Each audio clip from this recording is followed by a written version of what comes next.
I have some information that Gila County was founded in February 8th, 1881, and will be 142 years old tomorrow. So that's a pretty good deal for Gila County. And attended a Central Arizona Government Regional Council meeting. The mayor of Globe, Al Gomeros, rode with me, and so it's always nice to communicate with him in an unplanned meeting so we can just visit about things. Attended a State Route 88 meeting on trying to get State Route 88 opened again. So that was good meeting, still working forward, a lot of hoops to go through. We'll hold a Tano Basin Community Meeting this evening at 5. We'll hold a Roosevelt Community Meeting on February 13th at 1 p.m. We'll be on KQSS Radio on February 13th at 5:30. And I attended an open house for the sidewalk project on Golden Hill, and also a walk pathway next to the cemetery on Main and Central Heights. So that project is a go-ahead and getting ready to break ground here soon. And so that's all I have. Thank you, Tim. Supervisor Christensen? Thank you, Chairman. Just a couple things.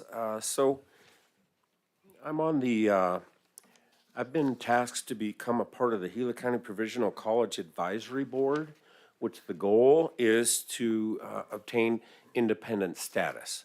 And so I'm happy to announce that we have been able to form a complete committee at this point. That committee consists of Fernando Shipley, that is here in Globe, myself, of course, Neil Jensen, who is the CEO of Cobra Valley Regional Medical Center, Carl Coach, which is a retired Chief Financial Officer of the Scottsdale Community College, and Bobby Davis, who is a business owner and currently serves as mayor of Star Valley.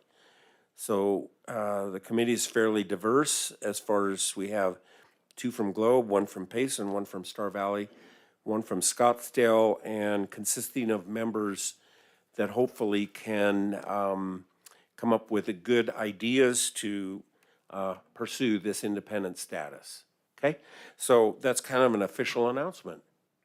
And the other thing is that, you know that I serve on the County Supervisors Association Legislative Policy Committee. Okay, so that's a lot to say, that we meet at this time of year quite often, every Friday, to discuss what the Arizona legislature is up to. As of January 30th, there's about 1,300 bills that have been submitted. More than that, but about that. And which means that there's a whole lot of bills. And many of them we don't review, just for the fact that they're just a lot. But many that we feel are pertinent to the counties and other important things that would involve taxpayers in the counties, then we review those. And I've got to say that about 90% of all those that we review, we oppose supporting, okay? And the reason we oppose them is, generally speaking, because they're not good.